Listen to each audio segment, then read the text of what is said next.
has been crushed by them. They used to be so cool, man. And like as a I think, kid, well, yeah, you see the movies, you see the movies and you think, oh, yeah, I'd be an FBI agent, I'd be a CIA agent, but really they're just creeps. they're super creeps, man.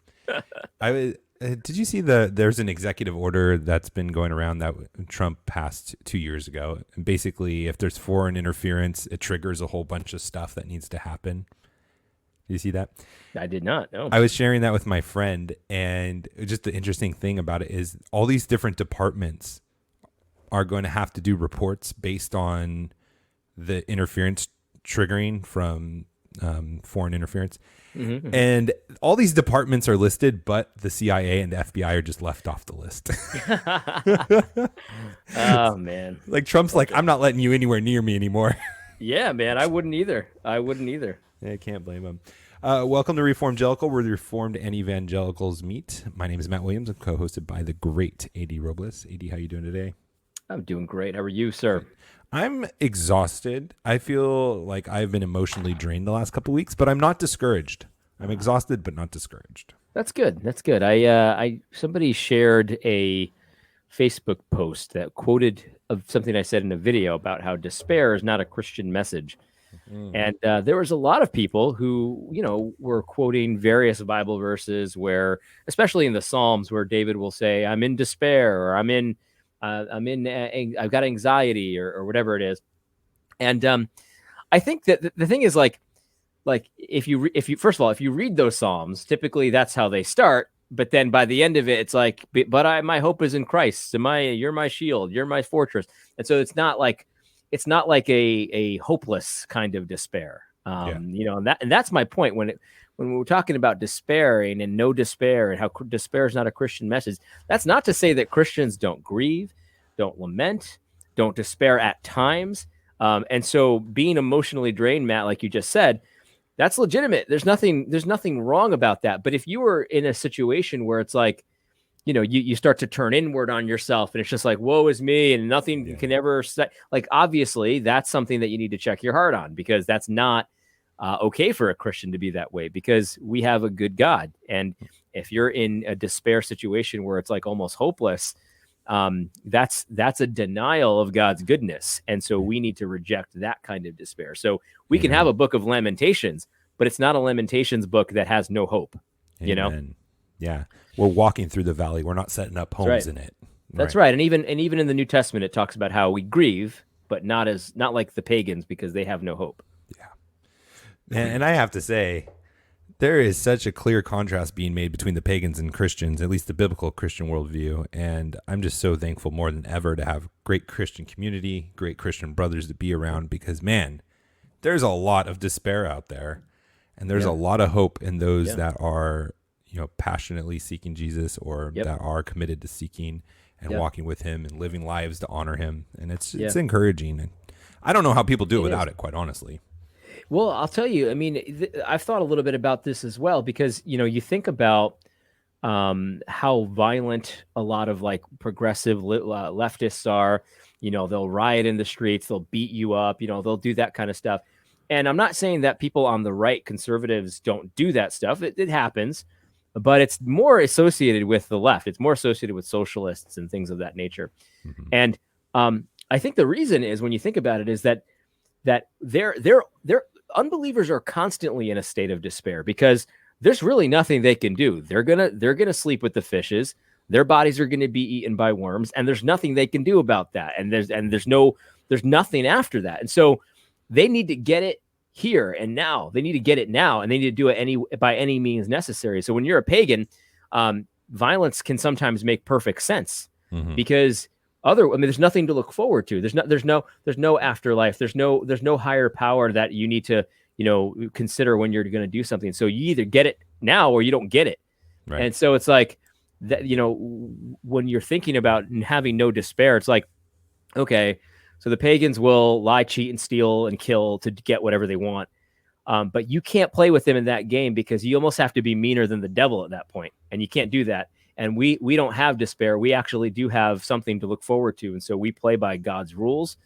And, sometimes we can almost like envy the pagans sometimes. In fact, in the Psalms, it says, it says don't envy the pagans when they're like having a good time and partying with the money that they stole and stuff like that, because they're on the verge of destruction and you're not, even if you don't have as much as they do. So it's like despair can work itself out in a variety of different ways. When I look at those riots and stuff, I see just despair that's all over the place. It's just despair. Yeah. And anyway, but I don't know why I got sidetracked on that, No, but that's good. something I've been thinking a lot about. I think that's definitely needed in this time. And when you think about it, these pagans, how could you not despair? Like you said, like the end is the same for them. They're worms. Yep. They become dirt. Yep. And if this is all you have, that's a pretty pitiful life. Pitiful.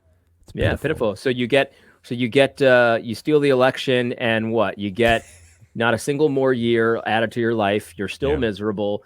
You still hate everybody. You hate yourself. You're still trying to mutilate your body so you can become a girl, even though you'll never be a girl. Like it's just a pit of despair. And so they'll do anything that they can. Christians, we need to be shrewd enough to realize pagans will do anything and everything to get their way. And we need to anticipate that and not underestimate them, because there's a lot of evil that can get done from desperate, despairing people. So we need to recognize that, and we don't play their game. We play our game, but recognize they're going to be cheating the entire time. Yeah, absolutely. And a few things to add to that is that that doesn't mean just because we're not going to play their game, which I 100% agree with you with, that doesn't mean we're passive and we let them roll over us either. That's right.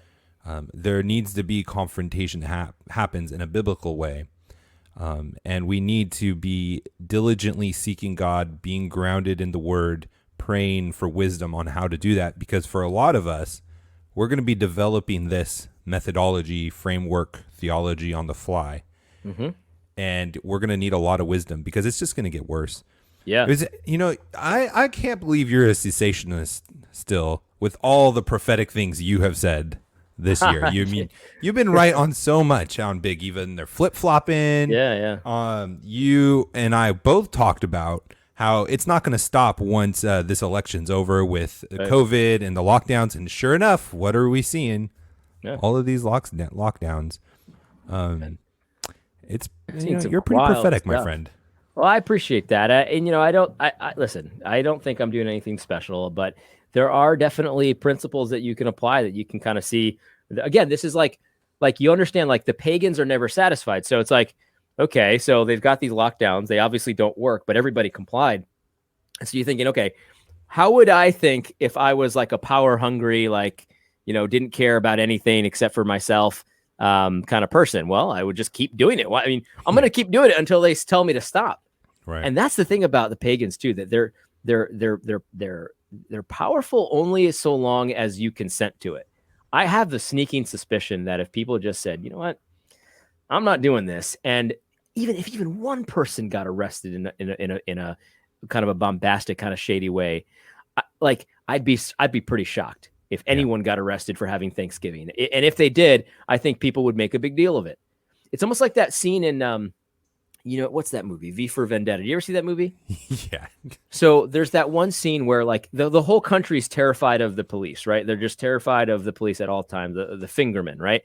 Yeah. And then there's that one scene where they like a little girl gets like caught in the crossfire and they shoot her accidentally. And then like it's almost like people lose their minds. They're like, wait a minute, we're not going to put up with this anymore. And then like everyone in the country turns on them. Right. Right. And like something like that. Like, I think that the government really only has this mind control power over us if we give it to them. I don't think they'll actually take it. Maybe they will. I don't know. It's interesting you say that because I think we're maybe at that moment right now with the election. I think so. Oh yeah. Yeah. We might be. Yeah. And I just want to say election hold on, let me just say this. With the election and compounded with that, the COVID stuff, like they're coming together. And I think that people are starting to see, well, wait a minute. I'm not wearing a mask inside who do you think you are? Inside my house? Get the heck out of here.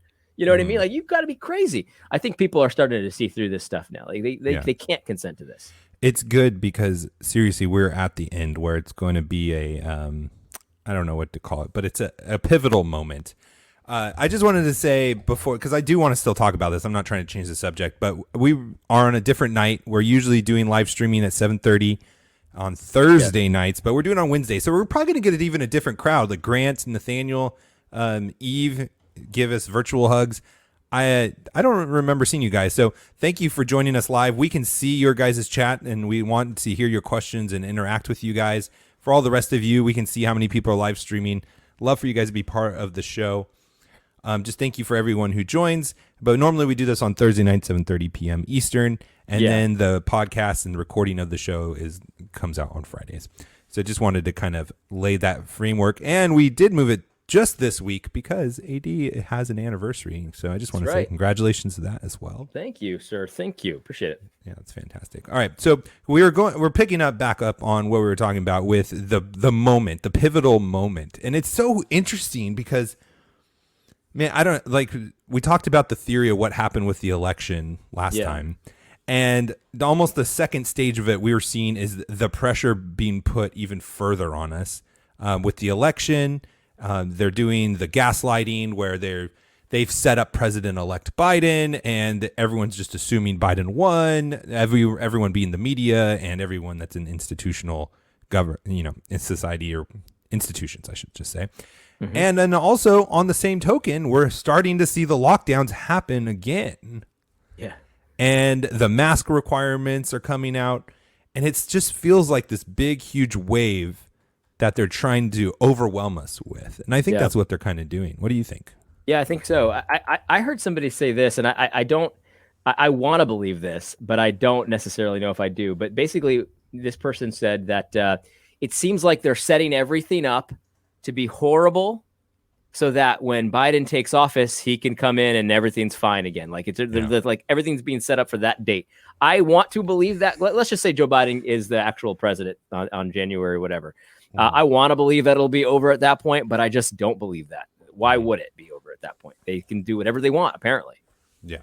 Yeah, I don't believe that for 1 second. Yeah. And it's crazy because 2020 is the year of the conspiracies. Ironically, the number for clear vision, that's what associates with it. And yet every conspiracy that seems to be talked about has come true. Yep. I don't know if you saw this, but I actually even did a show, How to Build a Ton, on this, which is funny. My business show has pivoted to just, hey, guys, let's not let the coup happen. But what I was talking about where the Canadian Prime Minister, Justin Trudeau, actually said there's going to be a global reset. Yeah. Oh, my goodness. Yeah. We owe people like Michael O'Fallon a huge apology. Been saying that for 10 years. People have been calling him nuts, writing him off. And now they're admitting it. And so that's what is happening in my estimation. I mean, they're saying it now. So either they're saying it because they're desperate and they think they might end up losing the momentum, or they think they've already won and it's too late. So why not say and come out with it? Right? Yeah. I mean, listen, these guys, I think that they want you to know what's going on. I think they like that. They like the idea that they get off on that kind of stuff. So yeah, I think Trudeau is being honest. Yep, I think he is too. And they often say this. They say, "Don't waste a good crisis." Well, never let a crisis go to waste. Yep. Also, don't waste a crisis that you manufactured yourself. Why not? Why would you waste that? Yeah. I know we've speculated early on in our conspiracy theory segments, which we can't even have anymore because there are no conspiracy theories. There's no more conspiracy theories. It's over. It's over. It's just the news now. Yeah. Just like possibly our elections, they're over after this. Who knows? But it doesn't matter if it was intentional or not. They took it and ran with it, and they're shoving it down our throats. I don't know if you saw that Danish study that they've been trying to suppress and putting pressure on not to release actually came out today. Did you see that one? I didn't see the actual study, so explain it to me, but I did see your link that you sent me. So this was like the most extensive study, not the peer reviewed, but the random, everything that science stuff is supposed to be. Yeah, double blind, whatever it is. Yeah, everything. Yeah. It was the full Monty or whatever it is. The whole deal. It was going to be the legit study, the authoritative study, because up until now, like the mask studies have been like 2 hamsters in 2 different cages with a mask in between, and how many of them caught COVID. These were actual people. They were doing sizable study, blind test, all that stuff.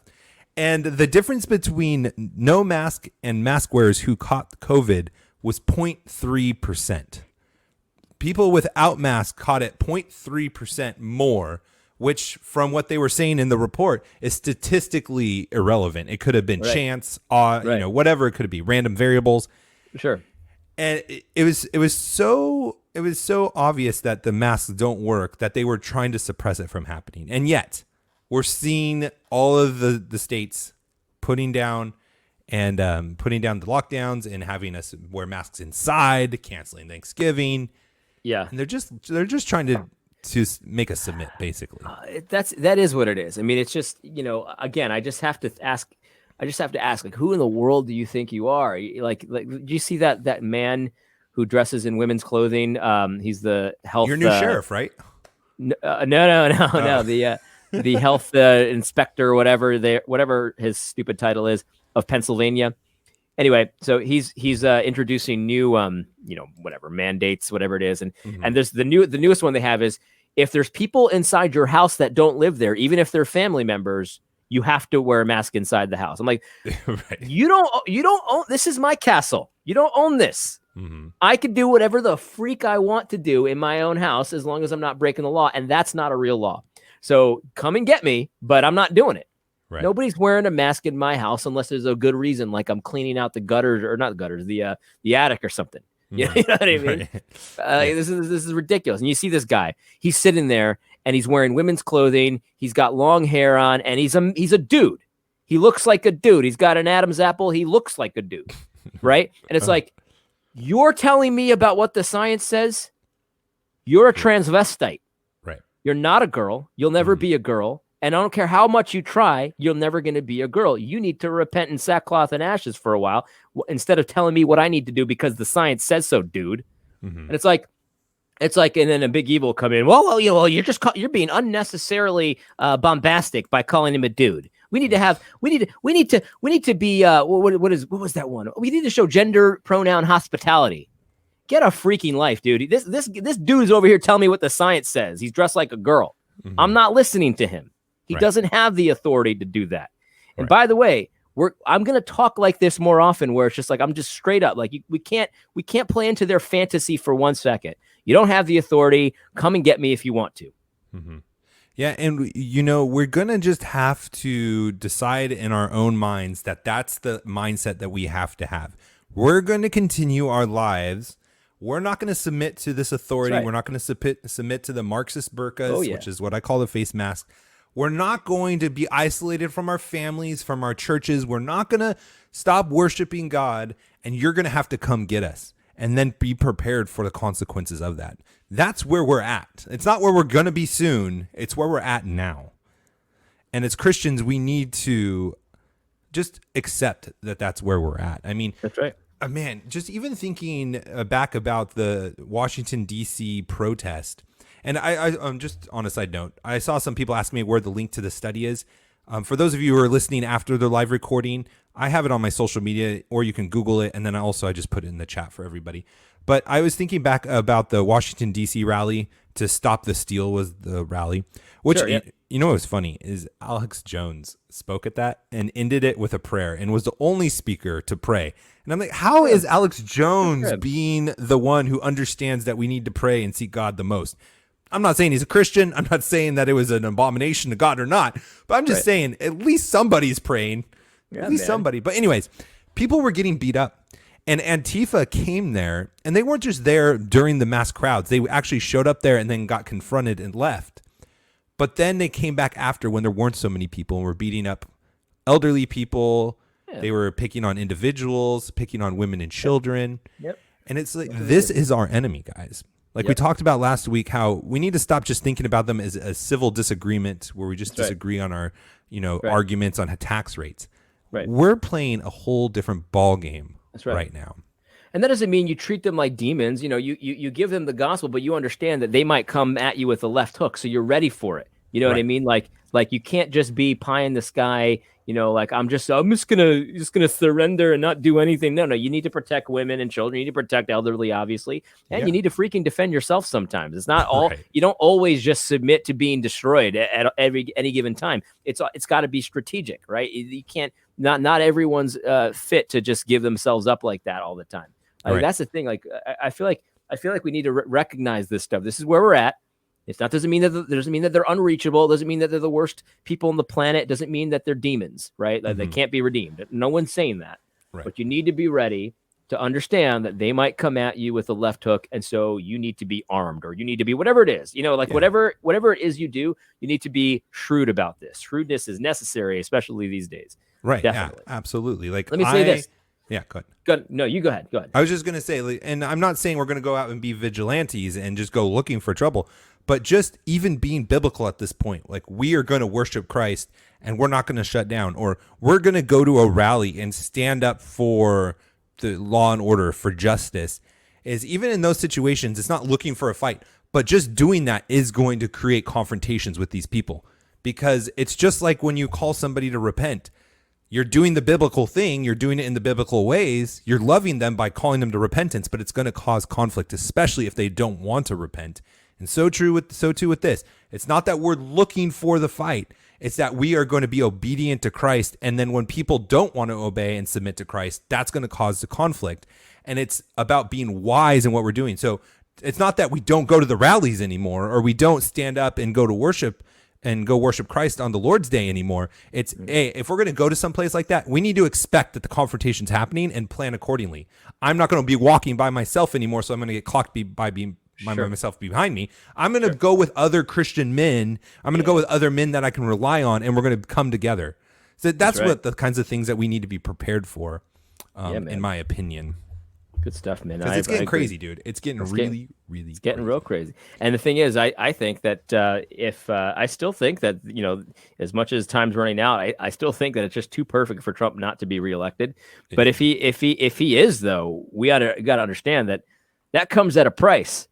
And, you don't negotiate with terrorists, obviously. So this shouldn't be a consideration. But at the end of the day, when he does win, we need to get ready for it to get really crazy. Really crazy, really fast. So hopefully we're ready for that. I don't know. Maybe he won't win, and things will be a little bit calmer for a time anyway. But who knows, man? Who knows? Yeah, I disagree. I think it's going to get crazy no matter what. No matter what. I just think it's going to be different.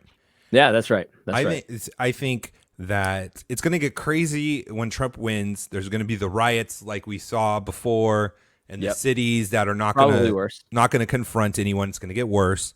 Yep. And, maybe even in places where states have been pretty good with showing force and keeping the rioters and looters away, maybe we'll see some more confrontations there. If Biden wins, again, the goal is not just to get us to do what they want. It's complete submission. That's right. And so it's going to be worse. It's just going to be from the government more than just the Antifa. Antifa doesn't need to exist if Joe Biden wins.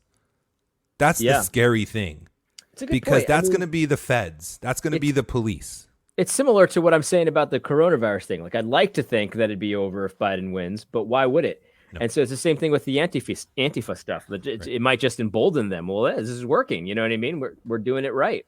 I mean, they've already, been these cancel culture folks. They've already, threatened certain counties and stuff like that, and got them to change their opinion. Well, why wouldn't they just keep doing it if it keeps working?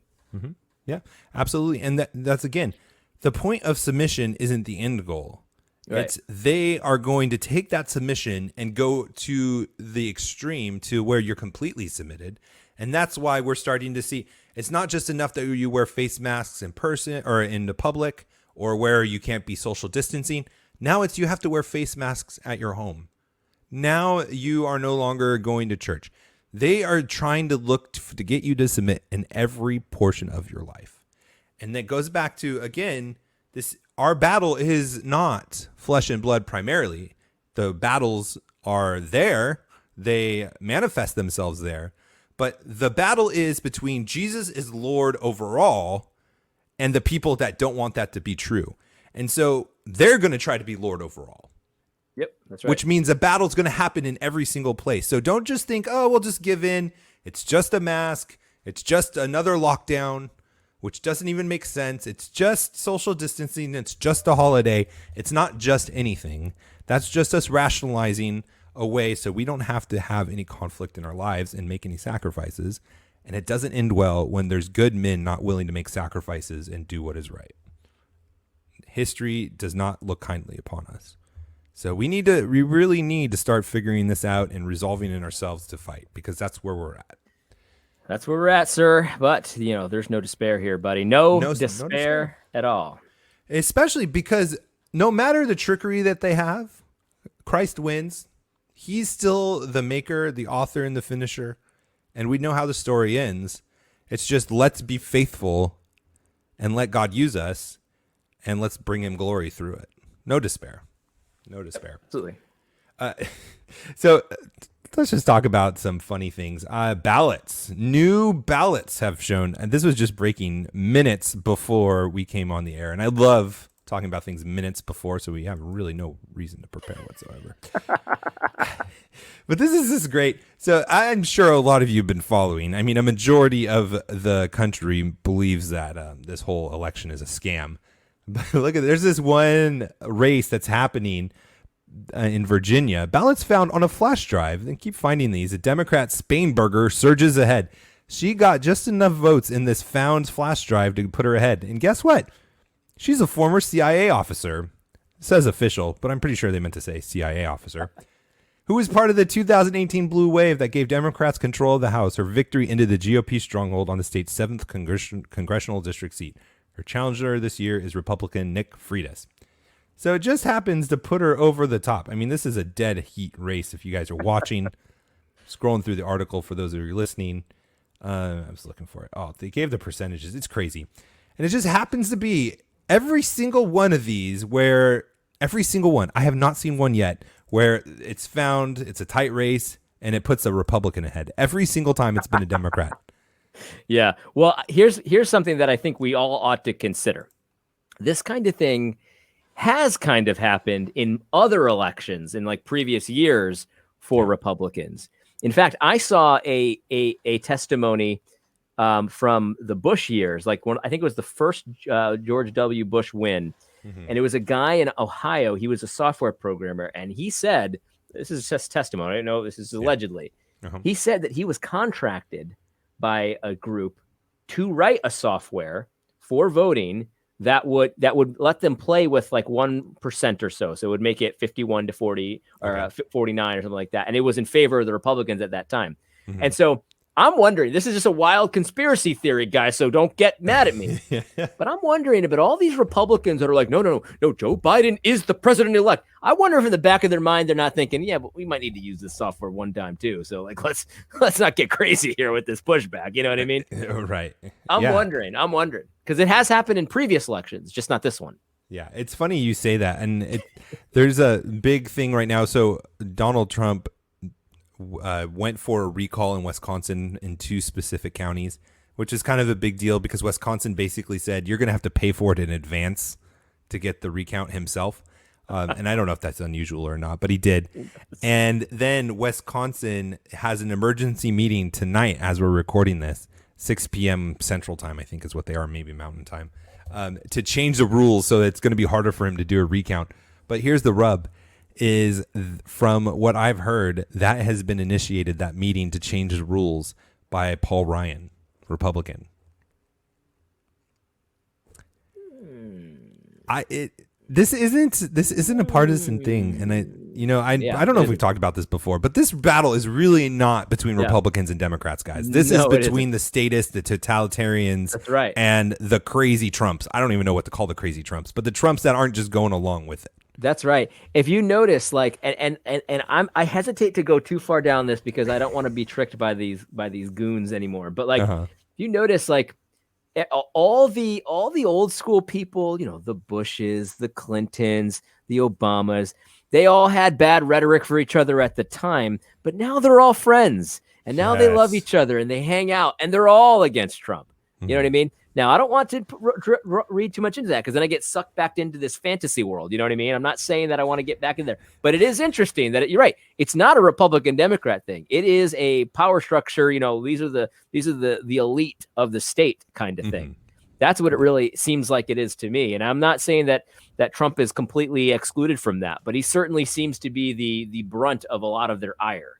You know what I mean? Yeah, definitely. And I was talking with somebody about this who is a government official, and we were just talking about it's just the natural kind of synergy or whatever you want to call it of humanity is you have these deals you make, you have this government job, you give someone a contract deal, and then you get paid off at the end. And it seems like this has just kind of exponentially gotten bigger and bigger and bigger. Just everybody, oh, we can do that too? Yep. We'll get you your contract, we'll make a deal. We'll pass this law, you give us something when a kickback at the end. And then Trump comes in, and from everything I've seen, I believe he actually really wants to do what's best for the country. And he comes in and he says something like, we're paying $3 billion for Air Force One? No, we're going to cut that in half. And everyone's all, what? And it throws off the whole system that is, this whole thing that in every institution of the government, that's just how it's been played because everyone wants their cut. Yeah, and he's not getting his cut. And then it starts throwing everything off balance and they don't get their cuts anymore after they've made these deals. And doesn't make them happy. Right. And some of this stuff, like there's that, right? Like that seems like a pretty, pretty large size cut. And then some of this stuff is like, all right, well, we're going to still have a troop presence in wherever, Afghanistan, wherever it is.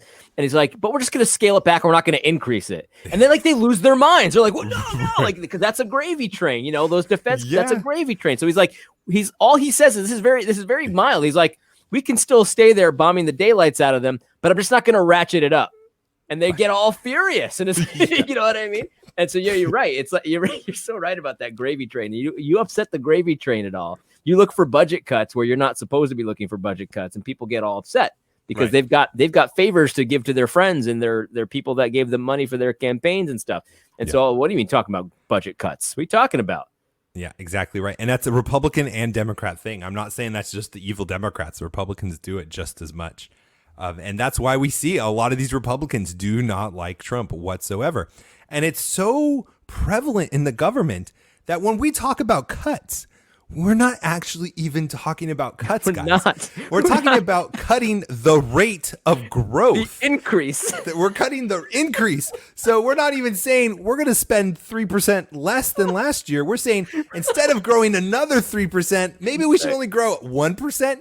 And then everyone's losing their minds. They lose their minds. We can't just grow by that much. No. That's a budget cut, though. That's how they spin it. It's a fantasy world. I honestly haven't been paying that much time with Big Eva and seeing the typical players, the last couple of weeks, because to me, there's bigger fish to fry right now. And they're such an afterthought, to be honest. But one of the things I've seen is people, like even Christians, saying like, "Oh, this early rapid withdrawal from Afghanistan is going to be devastating to us." Like Christian Big Eva people, I've been seeing this on Twitter, just these comments like, "Oh, it's going to be so detrimental that we do this quick withdrawal from Afghanistan." We've been there 20 years. I mean, hasn't there been war there for centuries? You know what I mean? Like, haven't they had enough? And it's like. It's unreal. Like, and these are the love your neighbor folks. You know what I mean? These are the love your neighbor folks that I guess it's just endless war for them. That's the thing. Like Trump doesn't say like I'm ending right away. He just says I don't want endless war, and it's all he says is something so mild like I just don't want endless war, and people freak out. Yeah, and it's always the same people. It's always the same deep state people. And again, it's not a Republican Democrat thing. People on both sides want endless wars. Yeah. Absolutely. What's his face? Joe Biden saying, well, we're back in the game, baby. You know what that means. That means that someone's about to get bombed in the kingdom come. Right. Everybody knows what that means. Everyone knows what that means. And even it's with the generals. There's been pullout. I saw someone on Twitter. I forgot who it was. They were literally bragging about it publicly. Yeah. That they told Trump that they had less people in Syria and in Afghanistan than they actually did because he was telling them to get them out. And they just said, yeah, we'll do that. And then they never did. And they start bragging about it. It's like even in the military. Yeah. The military, which is just to bring it back to our previous conversation. For those of you who are thinking that the military is going to come to the conservative constitutional side. I don't think so. You got something coming. I guarantee you the military is not, for the most part, on our side. Well, even if they were, the way it's structured is all it needs to be is like the leadership that needs to be compromised, and then they can convince everybody else to do it. I'd like to think that some would desert, and probably some would, but the full force of the power, they would do what they were told. And there's a lot of good people there. I'm not saying that they're wrong. They're wrong. They're evil, but it's a very difficult thing. I mean, they have to follow orders. Otherwise, things can happen. Yeah, I mean, we see this with police, right? With the police officers arresting Gabe. Well, Right. They didn't agree with it, Right. but they did it because they didn't want to lose their pension and they didn't want to risk their families' lives. And don't forget the power of propaganda, too. They also did it because they actually believe that it's putting lives at risk. There you go. Yeah. And so all they'd have to do is say, well, there's a Homeland Security, an internal terrorist threat, and here's our evidence, and they just produce a bunch of nonsense. And the underlings, no offense to them, but they don't see the intelligence. They just hear what the facts are. Here's what our intelligence says. It says this, and this, and this is what we got to do. They don't know if it's true or not. They're just hearing it from their superiors. Right. So it's not like they're how bad they're people. conditioned and trained to be. Right. Oh, my superior told me to do this. Yeah. Right. And we know how powerful the propaganda is. They could just say whatever they want. Mm-hmm. It's so powerful. Like I said, I think last time with all this gaslighting, I know it's not true, and I still find myself second guessing myself. Still find yourself second guessing yourself. It's very powerful. No, this is something that I've talked to my brother a lot about. Like even though we're somewhat unplugged from this, it still has an impact on us. We need to understand that. Yeah, absolutely. But my only point was with the military is it's even worse for them than police officers because they can get thrown in jail for it. Like they're not free citizens.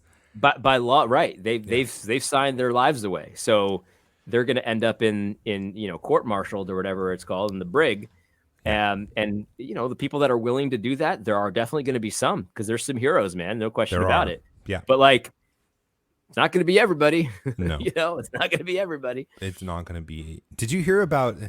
And yeah, so and then just let me say this before we move on from the military is I appreciate. I mean, I married into a military family and I have tons of military friends and I know that there's a lot of good people that will stand up and fight. Yes. But there's just so many people that have this naive understanding that, the military is just going to not obey orders. Like their whole career has been set around obeying orders. And if they don't, they can go to prison and never see their families again. And they'll be lied to. That's how it is. They're not going to they're not going to expect them to do whatever they say by telling them the truth. They're going to be lied to. You know what I mean? Exactly right. Exactly right. And so, all right, I gotta stop you though. Okay. But no, you finish this thought, and then I want to change. No, you go because I'm transitioning. Well, let me transition into something because I'm going to toot my own horn a little bit here. We're talking about. Let's go to my thing then. No, I'm just kidding. We're talking about how prophetic I've been.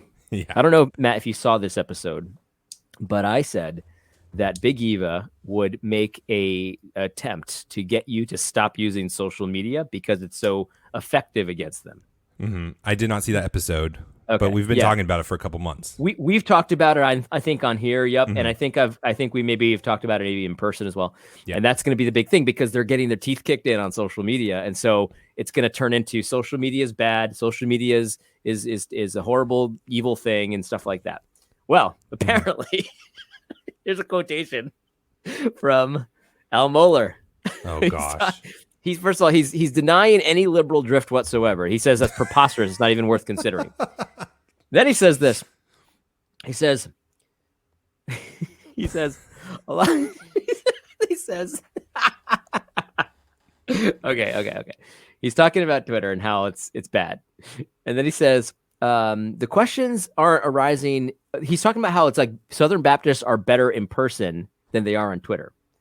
So he's saying that Twitter makes people bad, but when you get to know people, like they're good. Yeah. And so then he says, a lot of this has been horribly exacerbated in a toxic political environment of which the SBC is simply not immune. And so Southern Baptists need to get off Twitter in terms of trying to carry on this conversation and get in the room together. And there's really not going to be any rescue of the SBC or any positive future of the SBC unless that happens. These conversations cannot be healthily carried out on Twitter or on social media. These conversations are going to require serious engagement, but I can promise you that the leadership of the SBC is absolutely determined that the SBC not become lost to or infected by any ideology that would be subversive of biblical truth. Now, let me make an offer, Al Mohler, because I know you have your little cronies watch all kinds of content just so you can keep tabs on what people are saying. I've got an offer for you. How about you do that? You have an in-person conversation with someone who will actually hold your feet to the fire, who actually won't let you get away with nonsense. I have a few suggestions, but no got to ask me. I'm a lunatic on YouTube. Let's have a conversation in person, in the flesh, where Southern Baptists are actually really good. And let's record it and put it out there for everyone to see. And if you do that, I will take a 3-week Twitter break. That's my offer. What do you think about that? I'm thinking about getting off Twitter anyway. That's a good offer. I would definitely record it yourself though, because you might get another double recording. Double recording, yeah. What was that one podcast that decided that you weren't defend and confirm? Defend and cancel. Yeah. Defend and cancel. Yeah. Did I tell you they the way that they were telling people that the reason why was because maybe it was for my best interest that they didn't put it out? Nuh-uh. They tried to spin it that way. Yeah. That's I don't know. Gross. I don't know, man. That's so gross, I mean, maybe I made a fool of myself. I don't have the evidence. I don't have the video, you know? Yeah. I guarantee it wasn't any more foolish than we are on this show. I guarantee that for a fact. Right. Yeah, I mean, listen, I don't say things that I don't mean. So like, whatever. Yeah. And it's kind of condescending too. It's like, we know better than he does about what he's saying. He doesn't really know really the danger that he's in. I have not even a single ounce of reservation of saying that very soon, maybe even in the next year, a lot of people, maybe even including them, are going to be like, yeah, you got to excommunicate Democrats. 80 was right. You know what I mean? Like, I think that's coming. It's coming. A lot of people are going to see the light soon. Maybe, I don't know. Maybe I'm just a little more cynical than you, man. I know you're a little more squished than I am, but how do you realize that now, like, or later and not now? That's a good point. That's a good point, because they're as bad as they could possibly be then. What could be worse? Are they going to kill more children? I guess they'll start killing toddlers. I don't know. What does it take? What's it going to take? Right. Well, I mean, Joe Biden's transition teams, the guy who's in charge of whatever health and stuff, said that after 75, there's no use for you anymore. Maybe that's it. They're like closing in on both sides until like only 30-year-olds are going to be around. They're going to be like, yeah, that's right. That's right. You get incubated in a government incubator until you're like 12. Then you go to work, and then when you're about 30, that's when they off you. Yeah, exactly. Because, you know what I mean? You're no more contribution. You're not a contribution to society anymore. You know, this is like, we kind of like say this in equivalence to abortion, but it's getting eerily very parallel-ish to the Nazis and their plans, right? Like when we're starting to talk about, 75 elders, Down syndrome, genetic diseases, let's just get rid of them. They're really not a contribution to a society. I don't mean to be laughing, but you're telling me this, and this is good stuff what you're saying. You're right. These people are sick. Yeah. But that's, by the way, that's not where he stops when it comes to Twitter. Let's go back to Al Mohler for a second. Okay. So sorry about this. I'm so sorry to interrupt you. It's so unprofessional. Al Mohler gets the stage. He went in on Twitter. Can you imagine doing that? I was so right about these goons, man. They're losing the battle on Twitter, and so what they're gonna say is, get off of it. It's not real. They're gonna say that's the fantasy. Yeah. He says this, and by the way, he might be talking about you and me.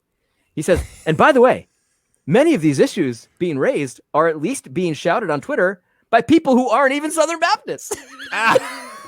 And he says, if Southern Baptists are going to look to Twitter as the barometer of who we are as people, then we're doomed. Because there's not even any assurance that this Twitter account is a real person.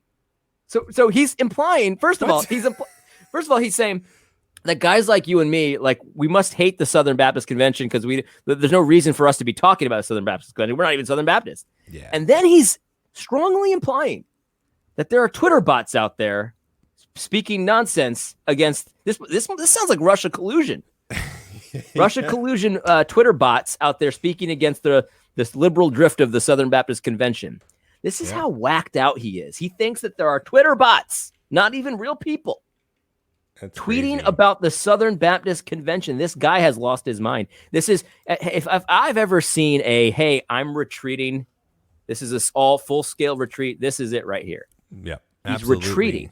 And He's it's almost losing, on the and he knows verge it. where Joe Carter needs to write an article about his conspiracy theories. I mean, bots, not real people. They're not real people. That's what he's saying. That seems kind of on the fringe. There's not even any assurance that this Twitter account is a real person.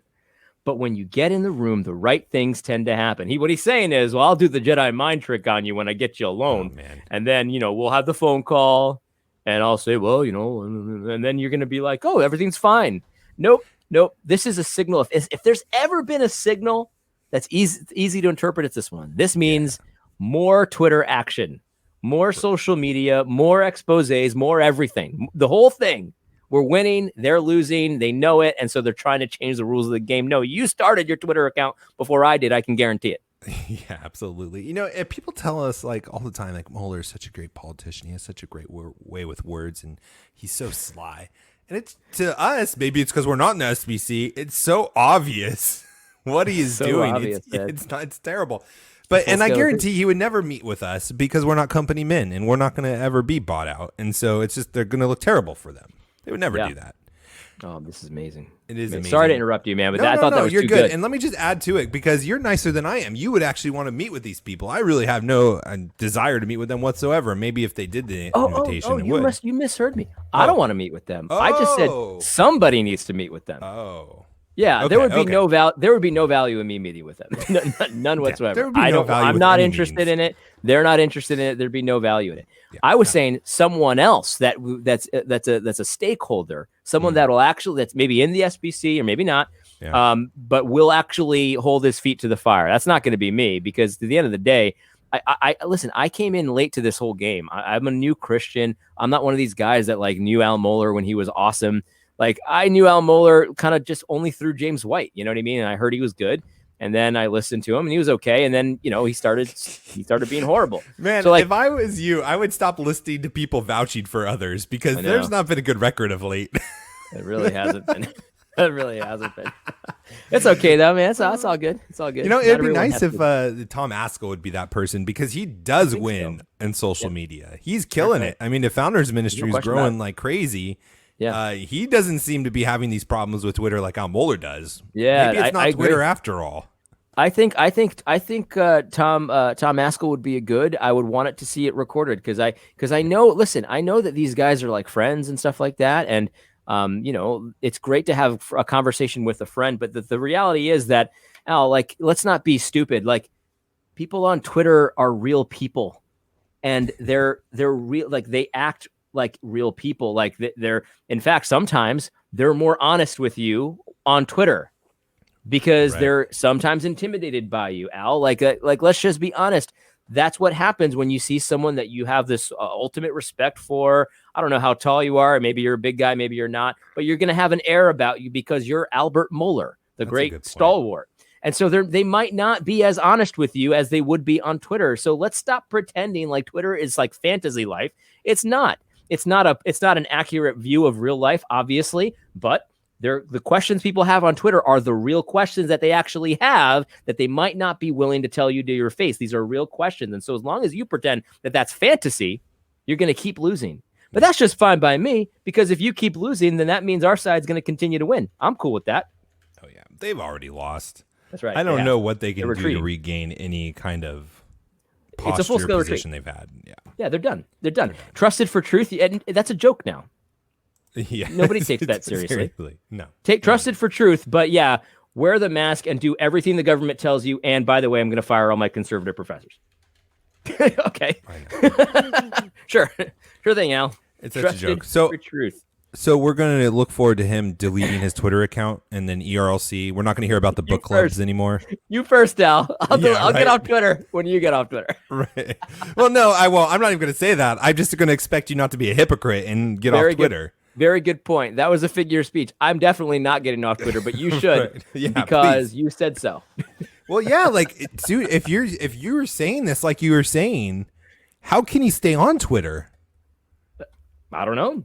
That seems like be a kind of a big issue. If you really think that being on social media is not beneficial to the SBC homeboys and that you're not having great conversations, then why are you leading the people down this path? It's always the same thing with these guys. Like, we need to empower black leaders. Okay, Al, resign and give your job to a black guy.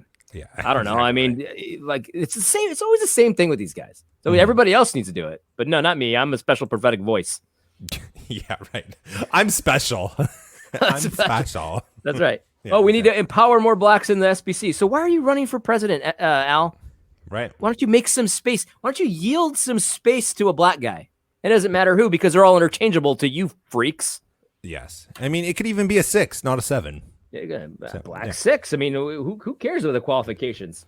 But definitely not a 5, because then it would be obviously tokenism. It's just these people are like, they're very twisted when you think about it. Like, you're right, Matt. Like, okay, so Twitter's horrible, but somehow you're immune, and everybody else is getting the wrong impression from Twitter, but not you, Right. because you're Al Mohler, and so clearly you're the only one using Twitter right. You and your friends, of course, you're the only ones using Twitter right, and everybody else is using it incorrectly. It's like, yeah, but the thing is, like, we all have tried other methods, Al. And like, we've all, like, many of us have called your offices, your professors, and we've gotten nowhere. We've tried letters. We've tried all kinds of stuff, emails, real letters, phone calls, the whole thing, and nothing works. This one works, and that's why you want us off Twitter. Yeah, exactly right.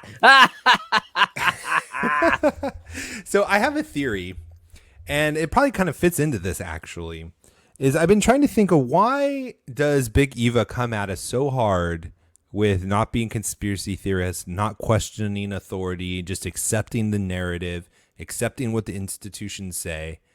And I think it's because they don't want us questioning them as institutions as well.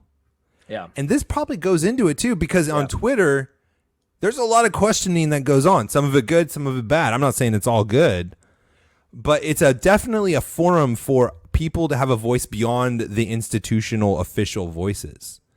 And there's not really any place other than Twitter for that right now in the Christian circles, I don't think.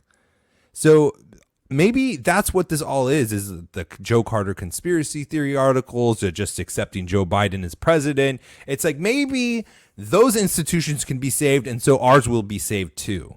Maybe that's kind of their thought process on that.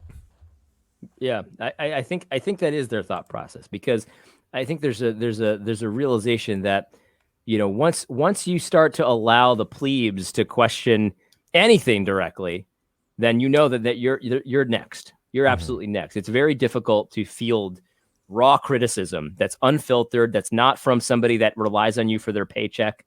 Like, you can hire the best people in the world, but very few of them are actually going to give you real criticism, because they're worried about their jobs. And you've specifically, Al Mohler has a track record of getting rid of people that rock the boat too much. And so, you know, it's very difficult to field that kind of stuff. And so the idea is, if you start questioning mainstream media, well, what's next? You're going to start questioning the briefing? You know what I mean? Yeah. Which is essentially mainstream media for Christians. Right. Our seminary, are you going to start questioning what's being taught at our seminaries? Like, yeah, I don't know. But you know, the ironic thing for me is there's so many people in these institutional situations of Christianity where they tried to play the middle road. Yeah, you can vote for Biden. You know, we didn't want to like segregate the black audience in the churches and stuff. And for whatever other reasons they were trying to vote for Biden. I mean, maybe they're just pure evil and don't, you know, make excuses for voting for Democrats. But I think that they don't see that if Biden really does win this, it's going to be all over for them. And I think we talked about this last week offline, but the state church is coming, and you're either going to have to deny Christ or you're going to be canceled by the state. Like, if Joe Biden wins, you're not going to have the freedoms that you had at seminary, the Southern Seminary that you have now. You're not going to be able to say on the Daily Brief whatever you want to say. You don't believe us? Well, look at how Twitter has just been completely censoring everybody. Facebook, MailChimp has said they're not going to use people's services anymore. WordPress decided they're not going to be a host for just conservatives. What do you think they're going to do for people that actually believe anything in the Bible anymore? Do you really think you're going to escape this just being the company man, being the person that's going to be the moderate? They're coming for you, man, and you're not going to survive. You're not going to survive at all. I got nothing to add. It's just, you're exactly right. You're exactly right. It's not the time for assuming like everything's going to be just fine. You know what I mean? Like, not preparing. This is a time for preparing. All right, we got a question here. They asked this question. Dario asked this question last week, said it was too late. He's a student in his early 20s. My family is turning woke. What should I do? Well, so there are woke people in my family, and everyone's at a different level. And so, you know, being woke is not like the end of the world, as long as you're like, as long as it's not like taking over your life. Like somebody can be a little bit woke and it's not the end of the world. But once they start saying like stuff like, well, you know, you were white, so you know I don't know if you're white, but you know, white people, let's just say, if you're not white people have this sin, even if they didn't do anything and stuff like that. Well, that starts to divide up people, and I would just you got to take them to the Bible. You got to show this stuff in the scriptures. You got to be able to have conversations with them that we both agree we're under God's authority here, and if whatever this says we have to do, and you take them to the place where it says you can't show partiality, the rich or the poor. You can take them to the place where it says you don't make the sons pay for the sins of the fathers. You take them to the place where, you know, there's a variety of different places we always talk about that you got to in the scripture. And if they don't listen to the scripture, there's nothing you can do. You can't convince them. If they won't listen to the scripture, they won't listen to you. And then if they're not Christians, I mean, you got to give them the gospel. It's just a matter of conversion at that point. Yeah. Yeah, absolutely. And he's adding to it that they're full on critical theory. So what are they doing? Like when you say they're woke, they're full on critical theory. What's besides the fact that they're believing something wrong, which is problem in itself, what else are they doing? You know what I mean? Because if they're not really doing much, but they just believe something wrong, then, you know, conversations are enough and you know, you're praying for them and stuff like that. But like if they're actively doing, like if they're joining the Antifa mob because of critical theory or something like that, then there's obviously that's different. Right. Or voting Democrat. Or voting Democrat, because that's something that you need to, as Christians, we need to talk about. Mm-hmm. Yeah, absolutely. And, you know, honestly, like, I think if they are not actively doing sinful things, I think we treat this just like any other kind of sinful thing, to be honest, or just a misconception about Scripture. If it's like a sinful act that they're doing, then we take them through church discipline. And the first steps, like we've talked about before, is not like this confrontational, bring them in front of people and flog them, but it's having conversations and talking about them in a very winsome way, walking them through Scripture, like you said.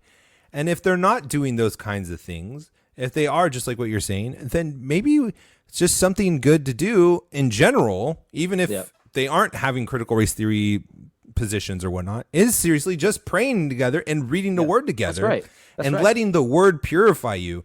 You think about the verse where it says the husbands are supposed to wash and purify their wives in the word.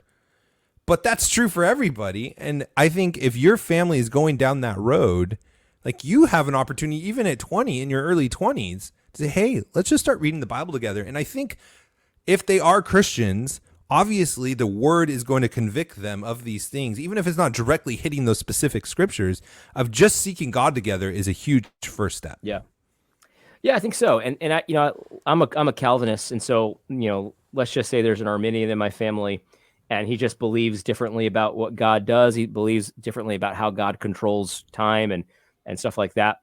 I'll talk to him about it, you know, we'll have conversations and it'll be fine. But let's just say he also starts to teach my kids that, you know, God's not really in control of some of this stuff, and like, you know, bad things happen and God makes good out of it, but he's not really in control of it. And he starts to teach my kids about that.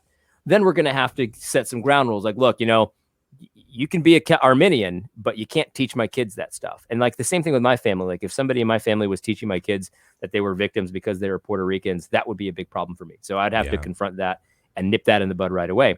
But if someone in my family is believing woke stuff, but it's not really teaching my kids about it and stuff like that, I'll have conversations with them. I'll pray with them. I'll go to the Bible with them, and it'll just be different. So it just all depends on the results of their wokeness. Yeah. You know, people tell me all the time, like, my church is going woke. What do I do? And I think it all depends. Like it just doesn't, you know, they preach one woke sermon.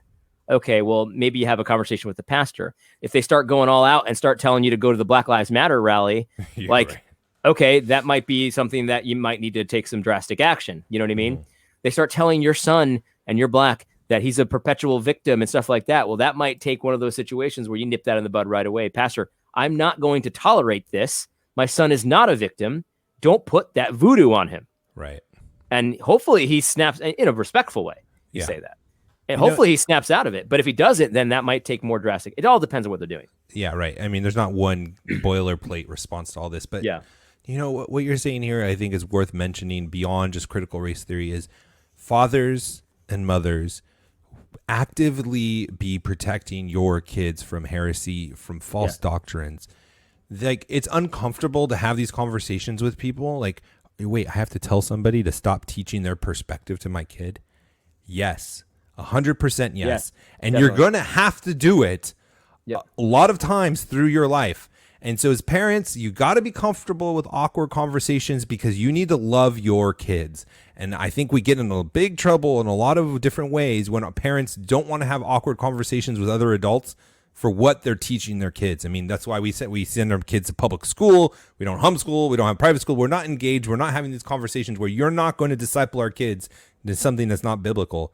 We need to get really comfortable with that really quick too.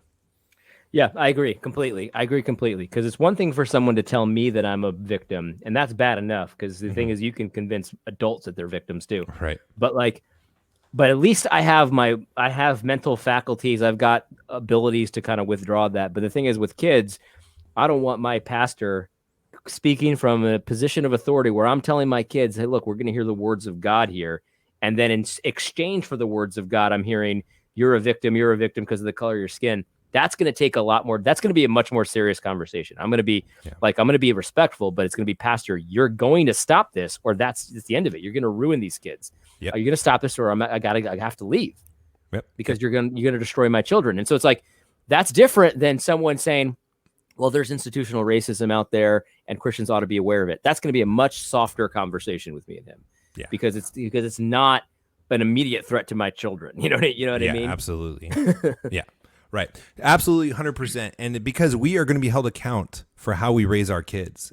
And if we let our kids just be indoctrinated and have this stuff just blended into their learning and their mindset, we're going to be held accountable for that someday. And so I'd rather have those awkward conversations with the people teaching them and telling them no than the awkward conversation I'm going to have with God of why did you let my kids learn this? Why did you let your kids be taught this? So just something to think about. All right, guys. Thank you. This was a great show. Great questions. Appreciate it. Thank you for everyone who supports us on Patreon, patreon.com/reformjelical. The show comes out Fridays and podcasts everywhere. YouTube, you can subscribe. We live stream usually on Thursday, 7:30 p.m. Eastern time. We'll talk to you next week. God bless. God bless.